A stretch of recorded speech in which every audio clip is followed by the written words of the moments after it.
time for the Ron and Brian podcast. Get ready to fill your ears with the latest news, politics, current events, and whatever else we feel like talking about this week. And now, your hosts, Ron and Brian. All right, back again, Sunday night, 8 o'clock, episode 214 of the Ron and Brian podcast. Brian, how the hell are you tonight, sir? I'm doing amazing. I'm wearing a new shirt right now. That I purchased this past weekend at a concert. I'm going to tell you something. It is the most comfortable shirt that I have worn in a while. I may not take it off. I may leave this. Leave this shirt on for a week. I may leave this shirt on for 8 days. I don't know. I could go crazy. The comfort, it is a great shirt. I'm in a good mood right now. So I can tell you are shot out of a cannon. I am excited to hear why. Are we ready to kind of get things rolling, to get things going here this evening? Things have already started to get rolling. Things are already ready. Ron, run with it. All right, it's time for Drink of the Week. Drink of the week. Na zdrowie. Salud. Drink of the week. Pleasure. Who's? Drink of the week. Drink of the week. Drink of the week. Brian, what are you drinking this week? Well, as I mentioned, I was at a concert on Friday. This concert happened to be at a place where I like to consider, my home away from home. And that would be Coney Island Brewery. Listen, friends of the show, friends of mine. I wish I could get this thing to fucking it's a blur. It's a blur. But if you looked closely, here we go. Coney Island Beach Beer. Oh, that sounds correct. You want to talk crushable? Ron, look at this color. Look at that color. You know what you're looking at there, Ron? You're looking at craft beer made simple. Malt, water, hops, yeast, brewed in harmony. A crisp and refreshing ale with a light body and a hint of citrus. Inspired by the spirit of summer, more inspiring is the 4.6 ABV that's about to go down this gullet. And I think you're even drinking it out of a Coney Island Brewing glass, if I'm not mistaken. Which I obtained when and how? When we hung out 2 years ago at the beginning of the pandemic on Coney Island. It was great. There was nobody there. Where every six, I believe at the time, they were not open to the public, so they were serving their beers directly at it from a table outside the brewery. Every 6-pack you bought, you got a free pint glass.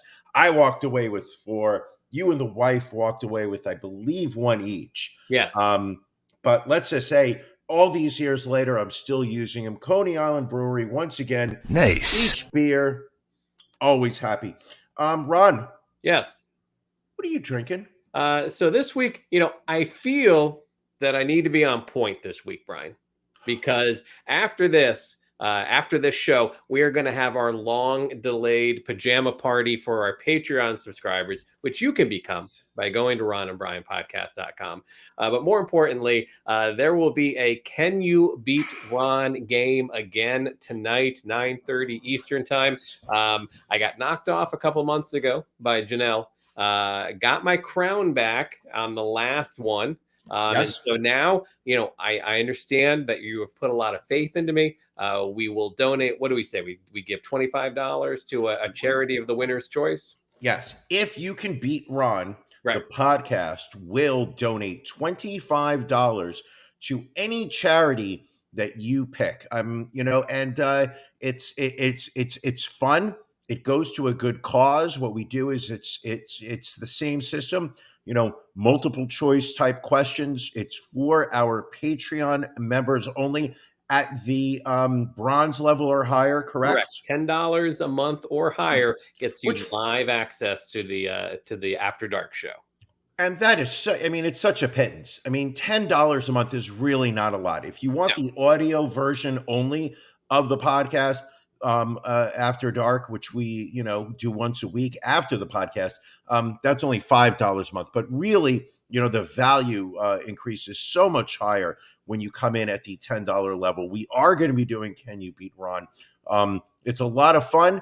Ron, you can hold your head up high again for the past 30 days. However, you're putting your title on the line. You're the Joey Chestnut of multiple choice questions, as I like to think. So you're bringing your A game. I want to know, what are you bringing to the table for Drink of the Week? Double duty. I am bringing something that will not impair me, something that will, in fact, hydrate me and quench my thirst, and help promote a new sponsor of the podcast. That's right. It's Liquid Death sparkling water straight from the Alps.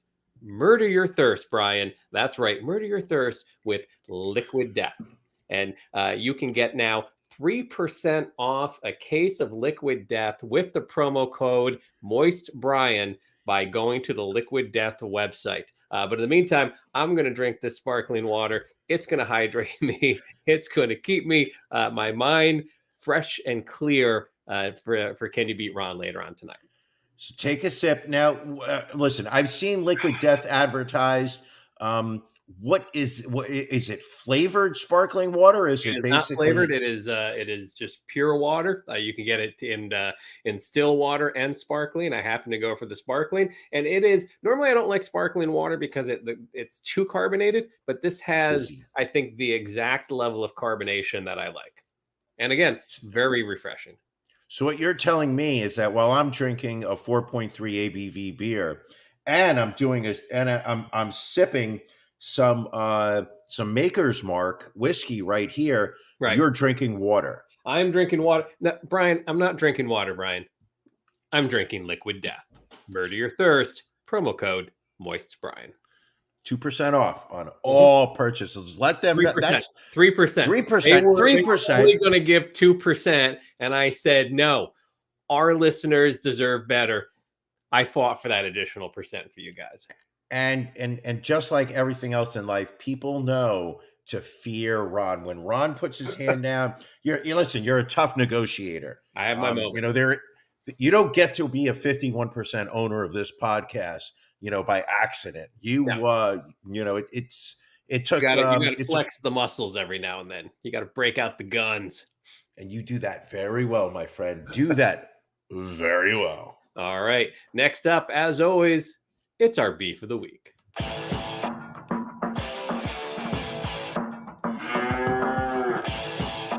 Ron and Brian's beef of the week.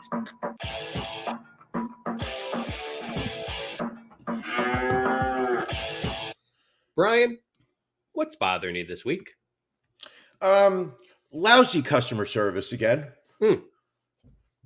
How so? How did you get lousy customer service yet again? This past Friday, I was at Nathan's with a good friend of mine, Nathan's on Surf Avenue in Coney Island. Mm-hmm. I was there with Dom, friend of the show, if you will. Friend of the show. Hold on. Hit that cough button. Very nice. Working back the radio. You know what it is? It's that beach beer. It goes down so smooth. So smooth. Anywho, so you wait online, you place your order, and then the person that takes your order at the register turns around and gets your food and beverage and then brings it back to you. Correct. So right off the bat, terrible setup. You are at a tourist location. People all around the world come to this location to buy food. They're the slowest system you can think of. You've got somebody who's standing there. I would like 2 hot dogs, I would like an order of fries, and I would like a Coke. And then the person takes your thing, they take your order, they take your money, give you your what's the word? Your receipt. Right. And then they turn around and they get you your hot dogs. In that time, somebody else could be taking the next order. Right. They could have runners in the back picking up the food. No, not at Nathan's. So not only now you take one order, then they walk over to pick up the food, but while they are supposedly getting the food, the staff there are having the best time of their lives. They're standing there, they're chatting, they're laughing, they're telling stories, they're chuckling, everything but putting a hot dog in a bun inside of a box. That's all you need to do. I got 2 hot dogs. That was it. I was going to put mustard on. And I watched the woman who took my order stand there, lean backwards against the railing where the food was, and just talk to one of the other guys that was there. And I'm furious. I'm filled with rage at this moment. All I want are my hot dogs. I don't think I'm asking for that much. I just want my hot dog. Yeah. And I literally waited for probably, I would say, about 4 or 5 minutes in total for her to get me my hot dogs, my fries, and my beverage. That's the flex though, where they're just they clearly know that you can see them not doing their job and just no rush care in the world. Not a care in the world. No rush. No rush. And you know what? I'm going to go back. You will. Well, it's Nathan's. I mean, come on, they're delicious. Can never go wrong. Ron, Yep. Yes. You've got a smile on your face. Do I? You seem content. You seem happy. It's because I fight through the pain, Brian. But there's something bothering you. There is something irking you. There is something that is under your skin. Other than the fact that you're completely sober right now, what's bothering you? So, and I hate to go to the well one too many times, with topics that I've had beefs with before, but the ongoing saga of Jeep continues to go on. Now, again, my Jeep is relatively fixed, but as we know, I've been waiting to hear from someone from customer service. I touched base with them back in April 30th. It was, so we're over 2 months now, and then about a week or so ago, and I meant to play this voicemail on last week's show, and I forgot. I get a voicemail from someone from Jeep calling me.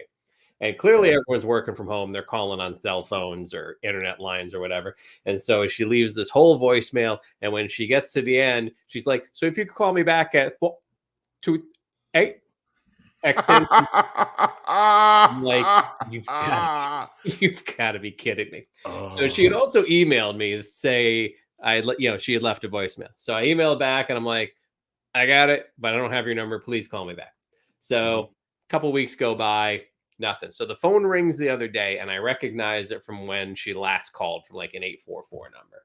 Sure. So I answer and we start talking and she's like, well, in your letter, you referenced this being a lemon law. And we've decided that it's not a lemon law case. And I'm like, whoa, you pulled the lemon law line? Well, I just said, I'm like, if I keep going back to the dealership, like this will eventually fall under the lemon law, but I'd like to avoid that. Sure. So they just took that like, well, we took it as, it doesn't fall under the lemon law. And I was like, well, you don't get to decide that. Like the attorney general's office gets to decide that. That would be like me saying, you know what, officer, I've decided I wasn't speeding. So therefore this ticket isn't valid. And I'm like, sure. B, I'm like, that wasn't even the gist of my argument. Like I've got this car that he repeatedly has issues and the keys and the vehicles being stolen from the dealership and no one really giving a shit. So she's like, well, it went to another department and it's not a lemon law. So it came back to me. And I'm like, all right, well, what are you going to do? She's like, well, is the car fixed? Now it is. Yes. We'll see how long it lasts. Okay. I'll mark that down. All right. Well, what else are you going to do about shitty service, shitty customer service, everything else? I'll write that down. What additionally are you going to do? I'll write that down as well. All right.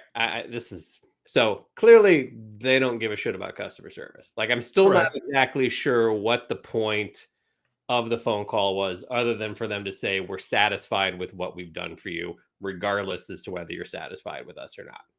Sure. So. Just not going to do. May I make a suggestion? I'm going to try and remove negativity from my life, Brian. I'm just going to try not to think about it anymore.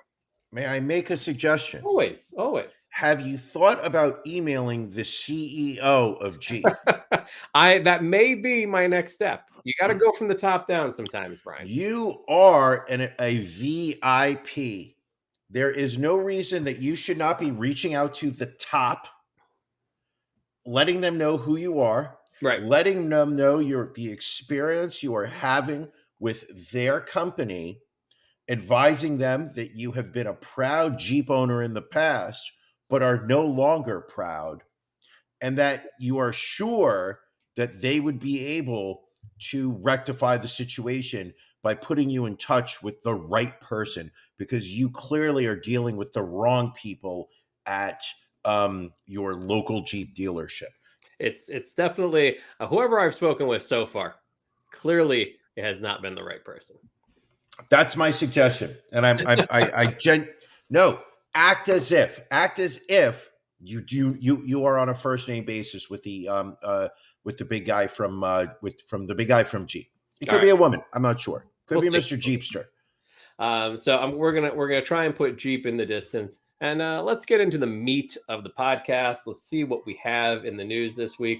So probably the biggest thing in the past week, obviously, was the July 4th shooting in Highland Park, Illinois.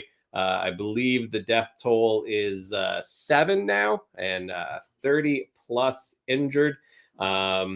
He was a gunman disguised in women's clothing, climbed to a roof overlooking the parade, and opened fire with a high-powered rifle. I believe we have a photo of the shooter. This gentleman right here. Hard to believe that this gentleman might have needed some help. Well, I respect his neckline right there. He does. He does wear shirts like you. I mean, that's the top. The button man understands the top button should always be buttoned. It is a crisp look.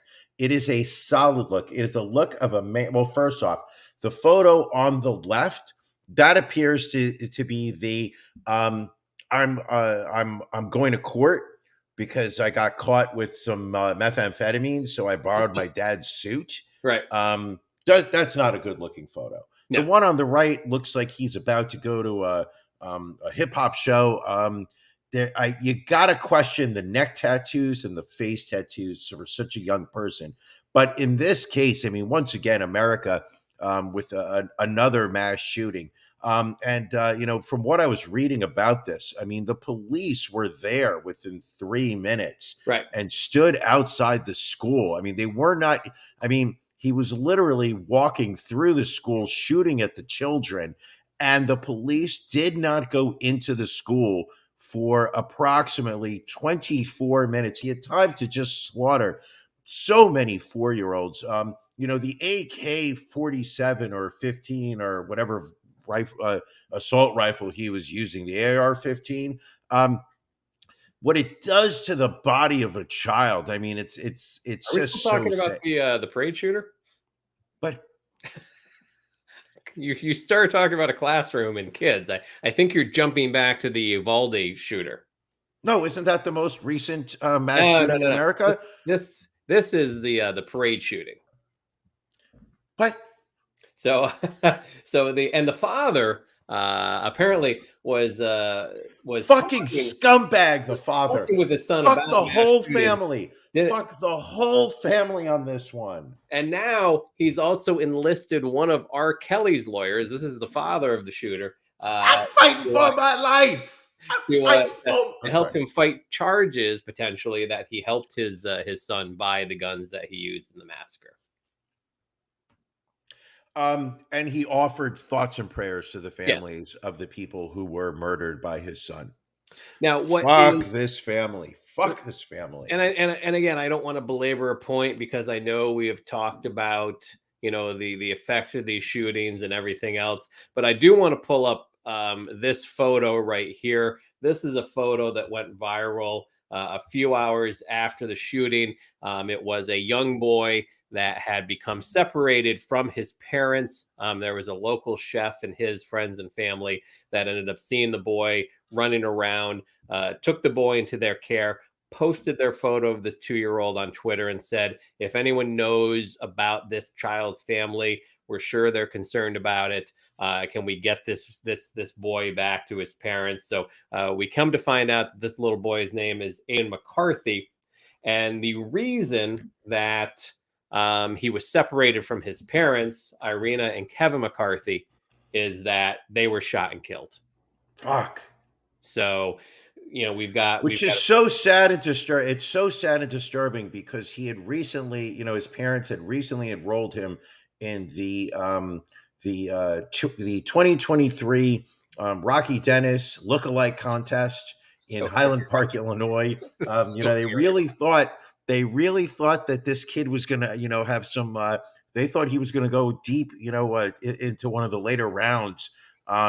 And sadly, really, you're making mask references in 2022. Yet you got that reference. Will you be quoting Mannequin later, perhaps? Andrew McCarthy, one of the finest actors of his generation. Maybe Police Academy. Steve Guttenberg, one of the finest actors of his generation. But again, this we've seen it time and time again. It's such a sad. That is such a sad story. So this son lost his parents, born during the pandemic, has really never experienced a normal life, and now never will. Is going to be raised by his grandparents. There has been, of course, because it's the only way you can get supported in this country. There was a GoFundMe that was established for this boy to help with expenses, start a college fund, everything else. That is now up to almost $3.2 million. Another thing, another. Wait a second. You're telling me this kid's getting $3 million, and you're telling me that we still only have 9 Patreons? That is. What on earth do I have to do to get us to double digits on Patreon? It's $5 a month, people. That's not a lot. At minimum, $5 a month. Do you really want to come in at the bronze level, which is $10 or more? You really get the value. You get the live stream. You get to interact. You do our pajama party later today. At after this podcast, we will be doing our after. I'm sorry. Are we still doing Beef of the Week? You know what? I always forget to take that down. My apologies. Take that down because we're talking about Patreon. It is after dark. It is pajama party week, and you can see I'm in a mood. It's just once again, I'm reaching a point as an American where it's beyond embarrassing what this country has become. The fact that it's not even normalized mass murders. But we've become so desensitized to it that we all now just kind of shrug our shoulders and say, "Oh, it happened again," and nothing changes, nothing happens. It's going to happen again. It's going to happen very soon. It will, there will be a mass shooting in America this week. I don't know. On average, there'll be one every day. Is that really what we're averaging? Yeah. It's so fucking sad. And what's amazing, what's utterly amazing is that as Americans, we just shrug our shoulders and go, oh, there's what can you do? What can you do? And you look at other countries which don't have these problems. Right. And it's like, well, what is it that we've got going on and they don't? And it is just this proliferation of weapons of destruction that are literally written into our Constitution or the Bill of Rights. I don't remember. Second Amendment would be in the Bill of Rights. But it's just the idea that it's like, it is so ingrained that we as Americans have the right to just like hold on to these weapons. And there's absolutely nothing that we can do as a country, because the truth of the matter is, at this point, it's not even the NRA anymore. No. They are incredibly weakened. They are not a strong lobby group, and yet at the same time, there is just such cowardice by our politicians, our representatives, who are here to write laws and to pass legislation that will represent the views and the values of the people, and absolutely nobody's willing to step up and do anything about it. It's just embarrassing. And another quick story, in case Andrew McCarthy's story did not depress you enough about this shooting. You say Andrew McCarthy? He was also very good in St. Elmo's Fire. Underrated. But also, NBC News reported same shooting, Highland Park, a 22-year-old woman shared that she was with her mother when the shooting started. They were holding hands, running away from the shooting. The mother was shot through the chest. The young woman knelt down to check her mother, saw that her mom was just already dead, and said, "I'm sorry, I have to leave you, Mom. He's still shooting." That is our, and again, appropriate that it happened on July 4th, because that is our country right now, where we value the ability to buy any type of weapon at any point without having to wait, without any limit, over human lives.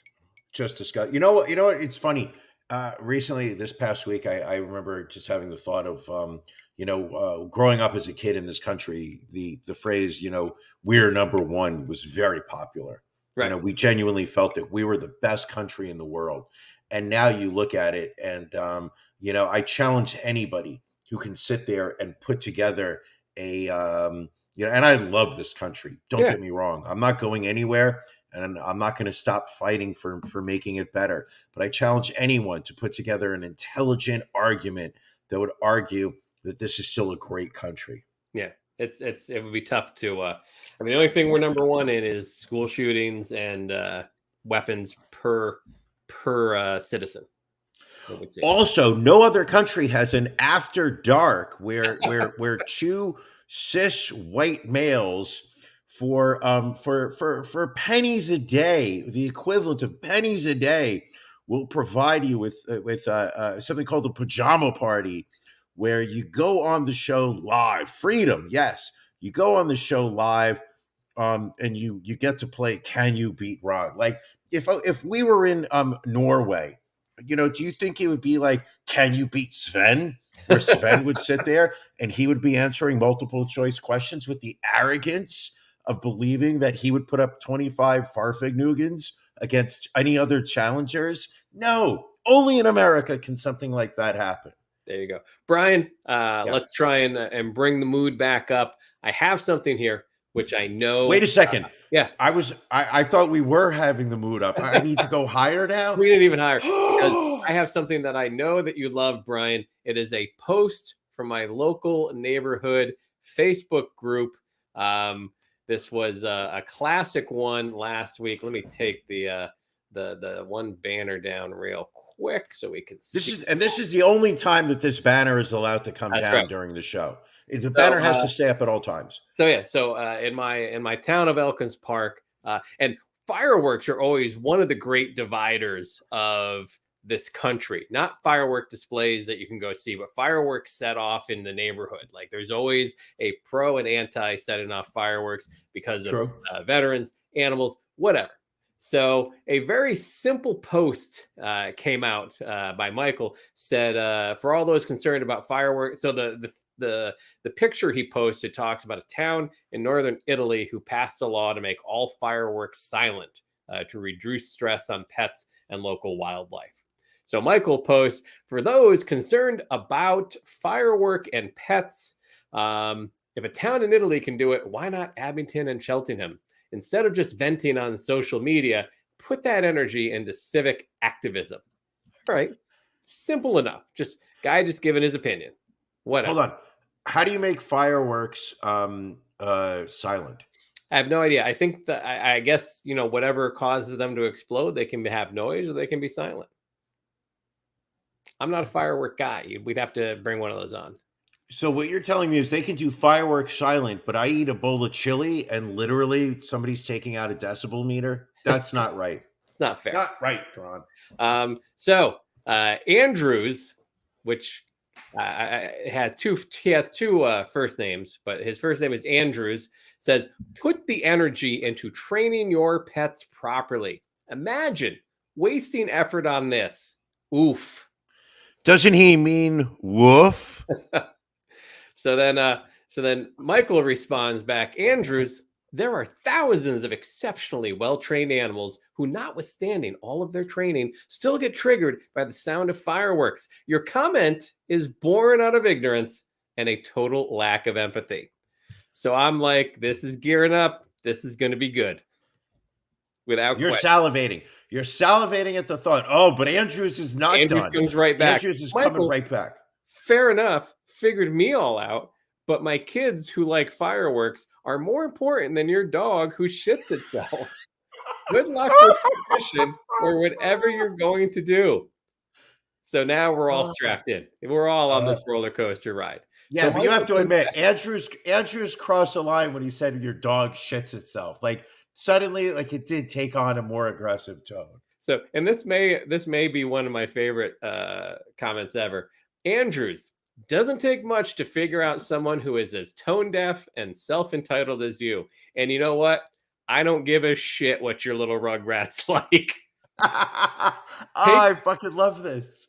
Take your kids to sanctioned displays at parks and schools that are not in the middle of a housing development. Neighbors who set off fireworks in their backyards are irresponsible, inconsiderate turds. And guess what? I don't have any pets that are triggered by fireworks, but I do have compassion and understanding for my friends, family, and neighbors that do. But nothing will ever be better than someone saying, I don't give a shit what your little about your little rugrats. God damn, that's awesome. Of course, Andrew's coming back now. Oh, because now it's like call me all the names, correct? But he started it. Michael, call me all the names you want. Don't ever call my kids names. Come on over and meet them. That way we can chat over it too. I believe that's the way of saying, I just want to talk. Oh, see, I thought that was a veiled physical threat. Like it was, yes. Come on over and this keeps going. This keeps going. So Michael's back again. Andrews, first of all, you brought your kids into this, not me. Second, I did not call your kids, quote, names.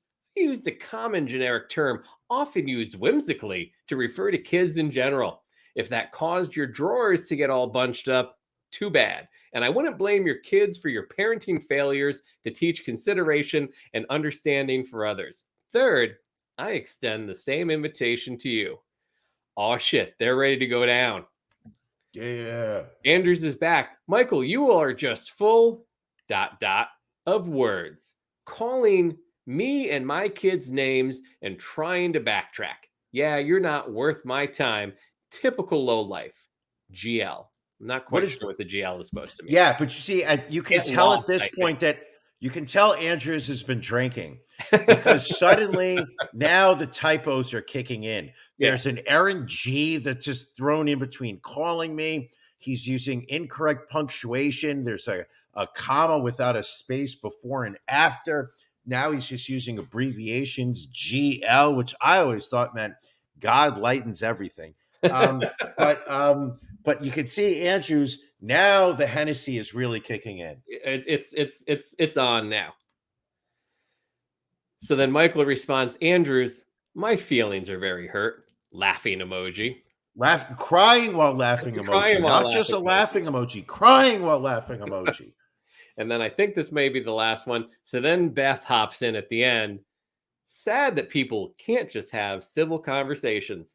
That's what I hate about Facebook. You may have a different opinion, but instead of working out a happy medium, people just have to be nasty. And once again, you can tell that Beth has been drinking because she didn't end that last sentence with a period. And we all know that you should be ending all comments with a period. By the way, Allie M jumps in. GL stands for good luck. I thought it was Gordon Lightfoot. I thought that the person was quoting Gordon Lightfoot, famous, another 1980s reference that Brian's jumping in with. That's how we stay current with the kids today. That's right. Or as they like to call them, Rugrats. I think, Record the Edmund Fitzgerald, still hot on a lot of kids' playlists these days. By the way, I listened to that song for the first time recently. I had never heard it. Wait, you had never heard Wreck of the Edmund Fitzgerald? No. Great song, but holy cow, totally unlistenable. Completely unlistenable.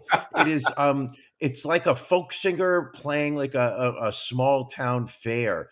And he's at the, and just sitting there with his acoustic guitar and an accompaniment, maybe a cellist. Absolutely. There's so many words in that song. I mean, it's a powerful story. It is when you have the words written in front of you. But I can't imagine being at a concert. You're at the local theater And Gordon Lightfoot gets up there and he just throws out, it was almost as if he was getting paid per word, like Charles Dickens did back in the 1800s when he wrote The Count of Monte Cristo. But it was Gordon Lightfoot. I mean, really, just a wordy MFer. See, that's one of my all-time favorite songs, actually. Fuck. This is why we go so well together, because we have very diverse tastes. Okay, you know what? I'm putting this down. We are going to be playing what's the name of that song again? The Wreck of the Edmund Fitzgerald. Oh, just the name of it. Edmund Fitzgerald. Like, already the name has already lost my attention. Edmund Fitzgerald. We are going to be playing that during our After Dark, and you're going to have to defend the song, Ron. Be Fair prepared enough. with your liquid death sobriety. It's just like, and then the captain said, we're going down. And then the lieutenant said, let's get back to town. Edmund Fitzgerald, it's at the bottom of the sea. I mean, you don't have the tune, but you're pretty much nailing the lyrics for the most part. Yes, I know. No, I told you. I'd always heard of Gordon Lightfoot. I never knew what Gordon Lightfoot. I thought it was a band. I didn't know if it was a guy. And I knew that the name of the song was out there. And then suddenly I saw a reference to it somewhere. I think it was on Facebook. And I actually was just like, you know what? I've never heard that song. So I jumped on YouTube. I typed it in. And 6 minutes later, I felt like I had read a short novel, a novella. Later, you're still only halfway through the song. So painfully long, so long. But you know what? If that's one of your favorite songs, because I love you so much, my brother, it just became one of my favorite songs. All right. Good to know. Good to know. Also in the news this week, one of our favorites here at the Ron Jews. Yes, the Jews are in the news. I was referring to, of course, Supreme Court Justice Brett Kavanaugh. Liked beer? Like beer. I like beer. Oh, like he likes beer. So he apparently went to a Morton's Steakhouse in the Washington, D.C. area. People got wind of it and found out that he was dining there. And so protesters came down and ruined his dinner. Apparently, he did not even get to eat dessert, Brian. He finished up his meal and left out the back. But what I find so fascinating is the conservative outrage over this. The idea of the fact that within the right wing, there is an assumption that you should be able to go out in public and that you should be left alone. And what you're doing, you should just have every right to privacy and whatnot. Yet they are absolutely at the same time telling other people what to do, right, preventing other people from doing what they want to do. And I saw on Twitter, somebody used the phrase, no, it was an AOC. AOC tweeted this past week about it. She was like, she doesn't understand the conservative clutching of the pearls when a Republican who has gone out of their way to take away the rights and liberties of others, to sit there and then whine that they're not able to eat at a steakhouse, without disruption. Right. It's almost like there's this assumption that you should be able to impose your will on other people, and heaven forbid they do it to you. Well, that's why. I mean, there's been a ton of very clever tweets like, Brett Kavanaugh could always go out for dessert in another state, or, it's tough to have someone control what's going on in your life, isn't it? Yeah. And then a representative from Morton's Steakhouse released a statement to Politico that said politics, regardless of your side or views, should not trample the freedom at play of the right to congregate and eat dinner. There is a time and place for everything. Disturbing the dinner of all of our customers was an act of selfishness and void of decency. And I think it's that last line that really puts people off. And that's why we are officially announcing that the Ron and Brian podcast universe are now officially boycotting all Morton Steakhouses. We are officially have taken on as a sponsorship, Manscaped.com. Ron, as I was saying earlier to you, There's nothing worse than neglecting to manscape during these summer months. The increased heat and humidity will play havoc with your crotch area, and you don't want to turn off any potential lady suitors with an unkempt pubic area. When manscaping, Ron, we have the right tools to help you with the kind of folks over at Manscaped. Manscaped was kind enough to send Ron and I their perfect package 4.0 kit, which includes their new and improved Lawnmower 4.0. All right, Brian, I need to cut you short here. We promised Liquid Death that we would not let any other commercials go longer than theirs. So just give the promo code real quick. Promo code Bronze Balls. Go to manscaped.com. Use promo code Bronze Balls for 20% off. There you go. Morton's, they're not going to pay us for that ad. Well, they haven't paid us yet, so I'm not surprised. You keep cutting off all my reads. So Morton's got torn apart on Yelp, on Google reviews, on social media, and it's been glorious to see. I mean, is it fair to say that Morton's hasn't been good for about 20 years now? I don't know. I went to a Morton's last summer. Not as good. I'm not going to lie. If I had to pick a steakhouse chain, I would go to Ruth's Chris. Right. I would go to Capitol Grill. I would go to Capitol Grill. Exactly. I would go to McCormick and Schmick's. I would go to Applebee's. Get the bourbon steak with the onions. Yep. Yeah, the last time I would go to Longhorn Steakhouse. Longhorn Steakhouse, Texas Roadhouse with the rolls with the cinnamon honey butter. I mean, come on. But seriously though, the last time I went to Morton's, I was not overly impressed. So, was that in Chicago when you did not have a good meal at any point? That was surprisingly, and I bet had I gone to Morton's in Chicago, it probably would not have been that good. The promo code was cease and desist for Manscaped. We worked out some of the finer details, and it's back to Ron's balls. And don't forget promo code Moist Brian. Moist Brian, yes. Yeah.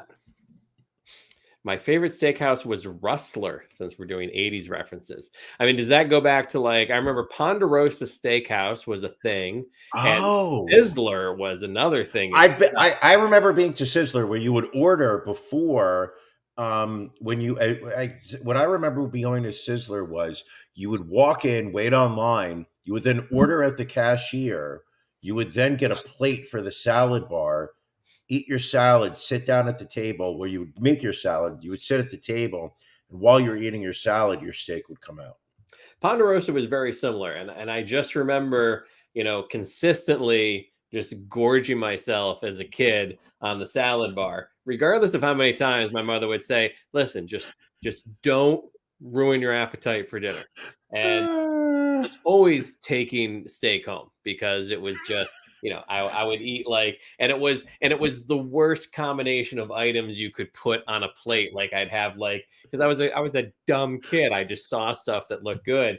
I'd end up with peach halves with Thousand Island dressing on top and cottage cheese with beets and my mother would be like, "You are finishing that entire plate or I'm never bringing you back."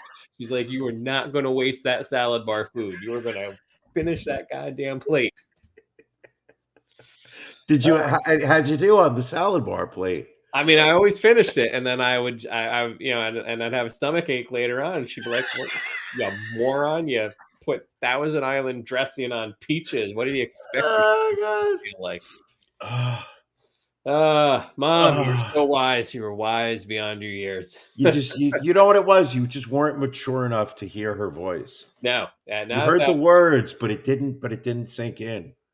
But I would still go back to Ponderosa before I would go to Morton's again. Yes, fuck Morton's. So Boris Johnson apparently had to resign this week, which I'm still not exactly sure what happened. Okay. It boils down to this. First off, perfect. The British, the people, they are not a two-party system over there. Right. They need coalitions of multiple parties to put together a majority to rule parliament. And the party that rules parliament Are you are Also, you explaining specifically why Boris Johnson no, resigned, or are you I'm explaining the makeup of British government to me? I realize that I'm getting further and further away from what is actually true. The point being is the fact that they have a thing. Now, this I actually believe is true. Okay. They have a thing in their parliament called a vote of no confidence, Yes. which is that if ever there is a point where a majority of parliament loses faith in the prime minister, they can vote to have that prime minister thrown out of power, forcing a new general election for a prime minister. What is now seen, because the British are just decent people and Americans are arrogant assholes, now it is basically in England when there is a perception that you are going to suffer the vote of no confidence and be embarrassed by it, you resign in advance, a way to save face, a way to not be humiliated in public. Where now I believe, if it were happened to in America, we would just go down and just claim, oh, they were stealing our ballots at the parliament. Where are the boxes? It was just go find me some votes in Georgia. So I've skimmed this article and found out the exact reason why he has resigned. So thank you for Okay. for filling some time there. Okay, Ron, can you yes. please explain why? Because what I do know, the biggest thing for him was that when the pandemic kicked off and they were having, England had very strong lockdown policies that were in place. It later came out that Boris Johnson and his staff were throwing parties Yes. at 10 Downing Street, and that was just basically a huge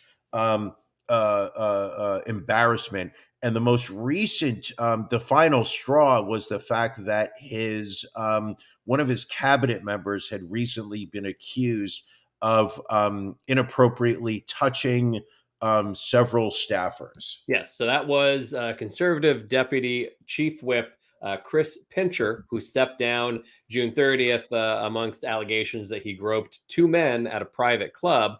Now that was his last name Pincher. It was Pincher, yes, ironically. You really can't be that shocked with a name like Pincher that he's going out there and pinching dudes' butts. But the issue wasn't necessarily as much what had happened to cause him to resign. It was the fact that Johnson's office initially said that that Johnson knew nothing about similar allegations made against Pincher back in 2019. And then there was a reversal saying that, well, Boris Johnson was aware of it, was briefed in person about an internal investigation that upheld the complaints, but apparently he must have forgotten that.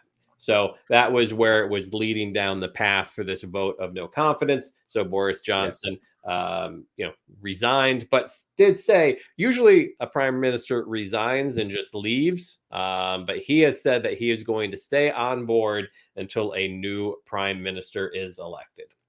Okay. See, I look at England, and then I especially look at Sri Lanka, where their prime minister and their president are stepping down because of protests, because of how poorly they've been running the country, and we're doing this shit all wrong, like electing people and whatnot. We just need to. What if we were to go to the Capitol, Brian? What if we were to get a group of people, and then we were to barge into the Capitol and take it over until our demands were met? I like where you're going with this. Now, is there any way we could bring banners and flags? I mean, I think you would have to, because how would you be able to tell whose side everybody was on unless you did it? Now, will some of us be armed and others not? I think it's your God-given right in this country to bear arms. Now, at any point, will somebody with a horned hat take over and sit in Nancy Pelosi's chair? I think that's just a given. But yeah, the dude in Sri Lanka also resigned. And yet Biden still, once again, won't talk about gasoline prices. Which are down. I mean, we're down to $4.75 I saw in my area. Really? You know what also is $4.75? I'm afraid to ask, but please tell me. It's 25 cents less than our aluminum level membership on our Patreon. which you can access if you go to our website, ronandbrianpodcast.com, click the banner in the upper right-hand corner where it says become a patron subscriber. And for $5 a month, you can join the aluminum level. But if you really want value for your money, and you know, me and my people, we want value, join at the bronze level, $10 or more. Not a lot of money, not a lot. You know, basically what you're saying is it's about 2.25 gallons of gasoline a month. Listen, and it will get you. Cut out an order of avocado toast and cut out a flat white from Starbucks. Sure. And you can join at the bronze level or higher. Sure. So obviously, we're referring to the January 6th insurrection at the Capitol, which of course. We will have two more open hearings, I should say, this week before the Steve panel. Bannon. That is the major development. Is that Steve Bannon has. Steve Bannon has. You're thinking of the Incredible Hulk, Steve Bannon. He's offered. Don't make me angry. You don't gotta like it when I get angry. He's offered to testify before the committee after former President Trump waived executive privilege. So there'll be hearings on Tuesday morning and in prime time again on Thursday. And they're also going to focus a lot on testimony from former White House counsel Pat Cipollone, who apparently his closed door testimony has not really contradicted anything that has been mentioned in front of the January 6th committee. Okay. I guess the biggest question I have, Brian, and again, you have been following the January 6th. You've been following all of this. I consider you my mentor as far as all things political go. What, if anything, will result from this committee? Okay. You've got a couple options here.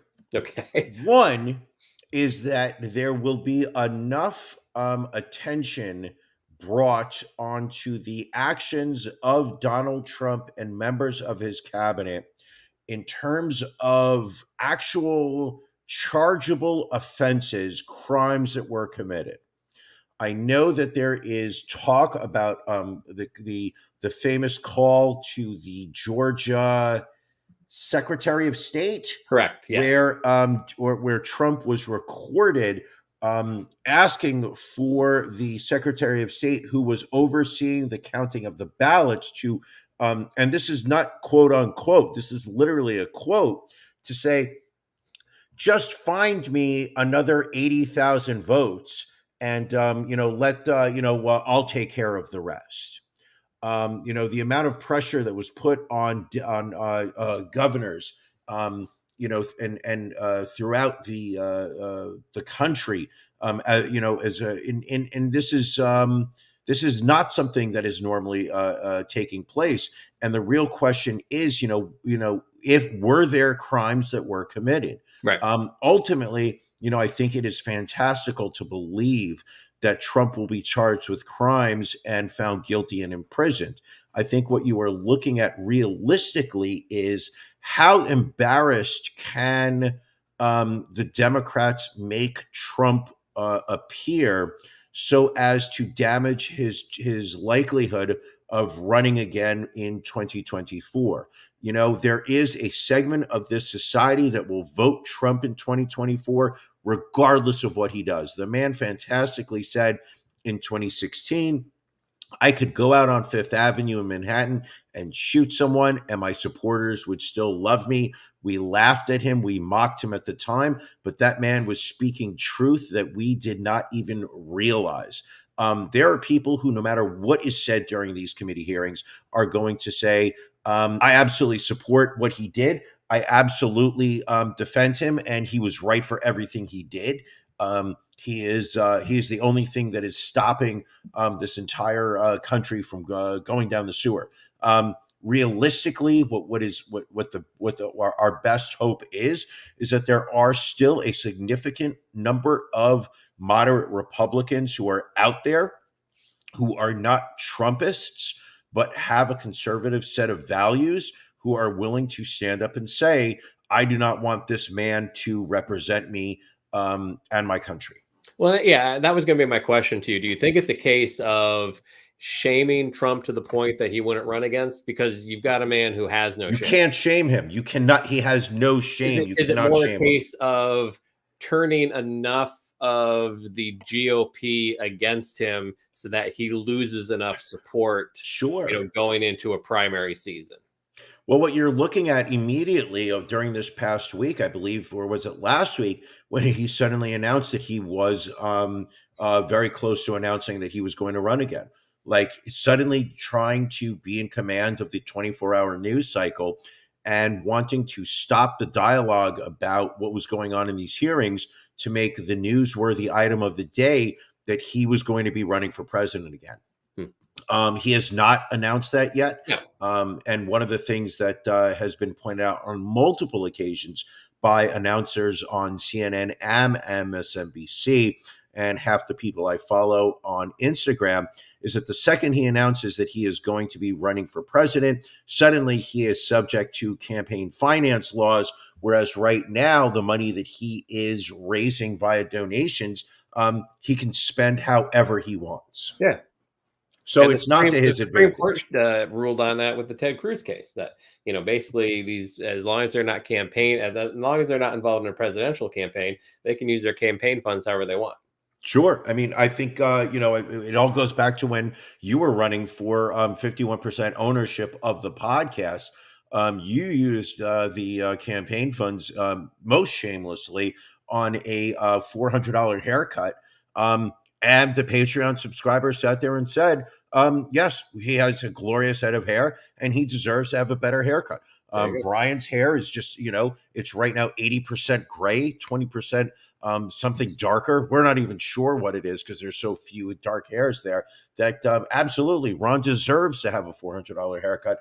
And it was at that point that I realized that I was not going to win the election and once again be subjected to a 49% ownership of the show. Now, Brian, there is one very important question that's been asked a lot in the January 6th hearings, and I'm going to put that question to you right now. Sure. What are you watching? I'm watching the Peaky Blinders. Are you? Yeah, I went back. I went back to season 1. They just put out season 6, so I've got hours ahead of me of entertainment. I started watching Peaky Blinders. Knocked out season 1 this past week. Loving it. Impressive. Anything else you're watching, or was that it?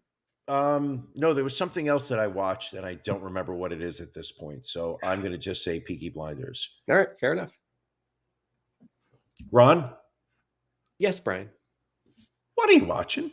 So what did I watch? So there is a new show on Amazon Prime called The Terminal List, starring Chris Pratt.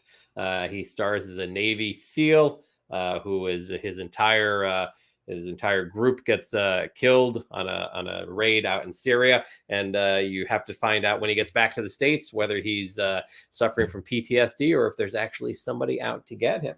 And that was it's 7 or 8 episodes. We blew through them this week. I will say this: an interesting story. Would have been a much better TV show if Chris Pratt was a better actor. Wow, that hurts. It does. And you know what? Sometimes it's what you have to say.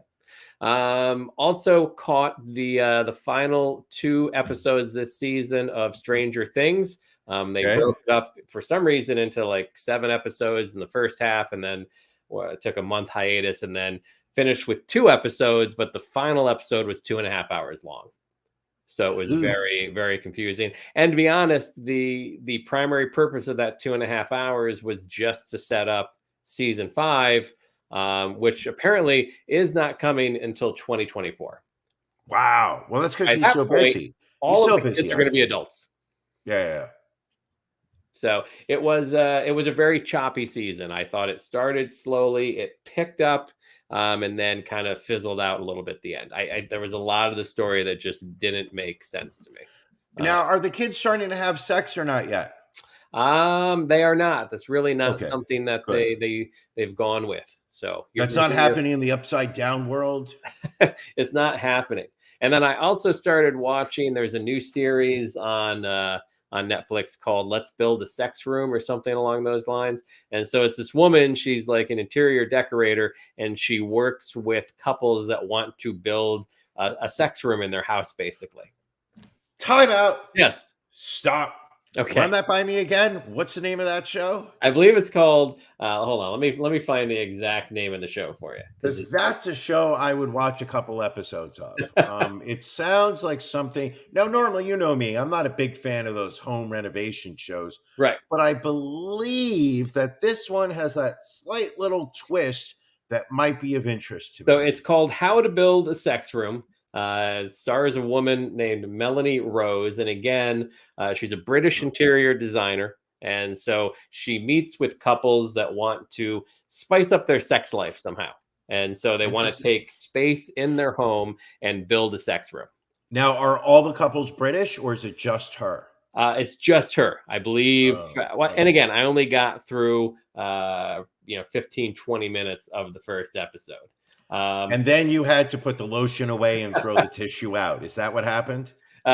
Be honest. What is shocking to me is that you could title a show named How to Build a Sex Room, which sounds like it has so much promise, and then make it an extremely boring show. Oh, it wasn't good? I don't know. I will let you you can watch it and give me your opinion. But I was not a fan. Oh, it's disappointing. Anything else we got this week? I mean, I did. I started watching. What was the show that you finally turned me on to, which was the fertility doctor who was using his own sperm? Yes, Our Father. I got through half of that. Wow. And I felt dirty. I felt dirty watching it. Watching all these people going through emotions that I just cannot understand or imagine. The shame of just, realizing that they were created under such false pretenses. And then also just being so hyper aware that anybody walking down the street could have been, a half brother or sister. Right. Another one, I forgot I watched this. I think I tried to push it out of my mind. The new documentary on Netflix called Girl in the Picture. If you thought Our Father was disturbing, well, this may be more disturbing. So it's the story of a young woman who is killed in a hit and run, and the story of her husband and young son. Creepy husband type case, much older than her, ends up kidnapping the son from foster care. And it really is one of those stories where you're like, all right, this story is pretty horrible. And then you watch for about another 15, 20 minutes and there's a twist. And you're like, all right, this story just got even worse. And it continues to get worse and worse. It does have I don't want to say it definitely doesn't have a happy ending, but there is a resolution to the ending that is satisfying in a lot of ways. Mm-hmm. It's a movie. It's an hour and 40 minutes, so it's not a series.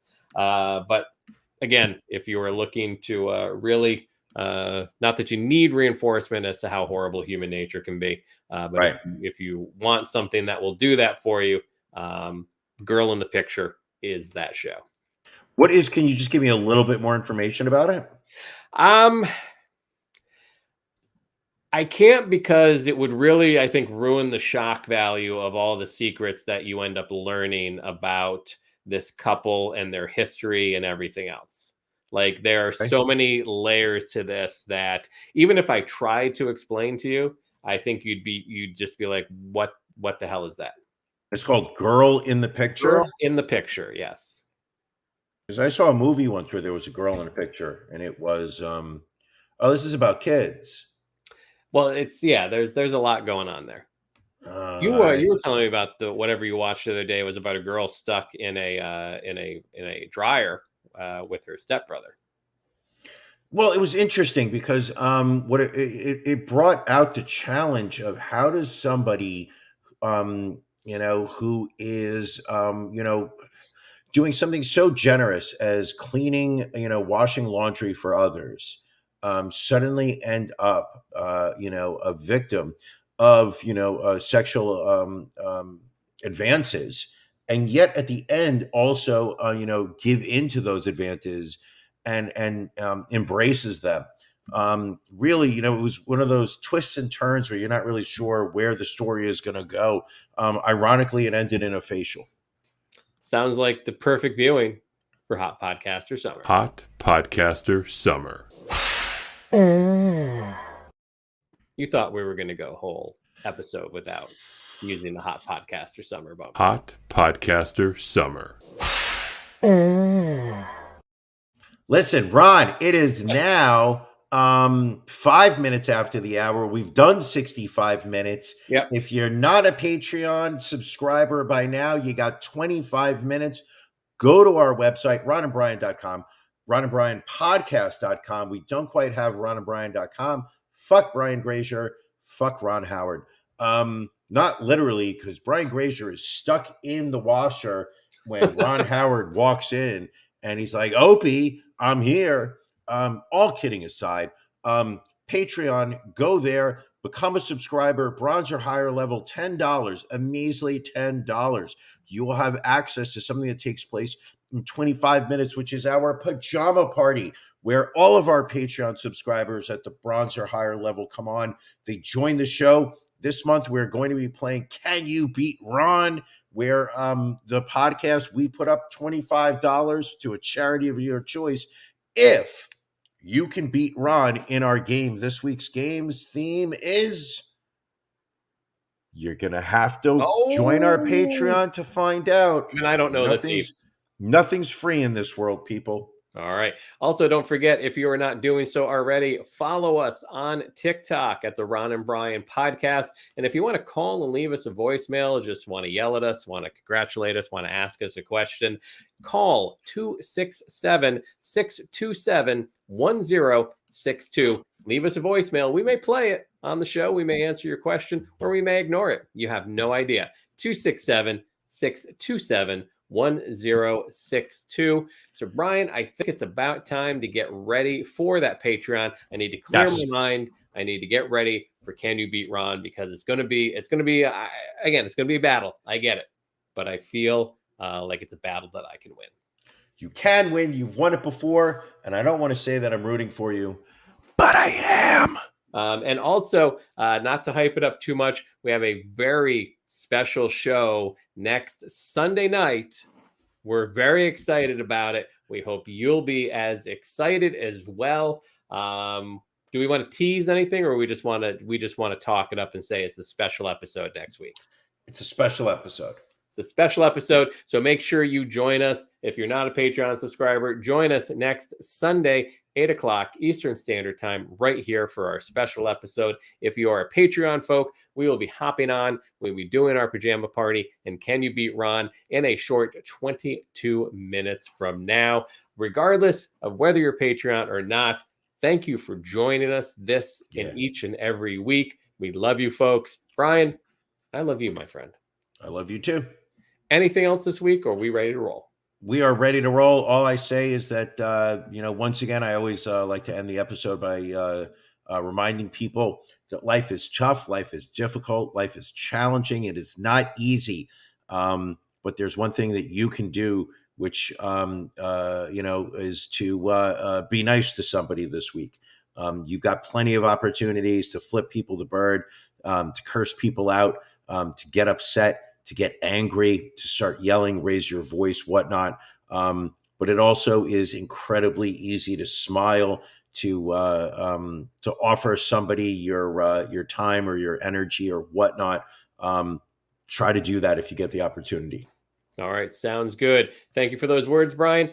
Thank you, folks, for watching. We will catch you again next week. Thank you for joining us on the Ron and Brian Podcast. We're live each week on YouTube, Facebook, and Twitch. You can find prior episodes, links to our social media, and everything else Ron and Brian at ronandbrianpodcast.com. See you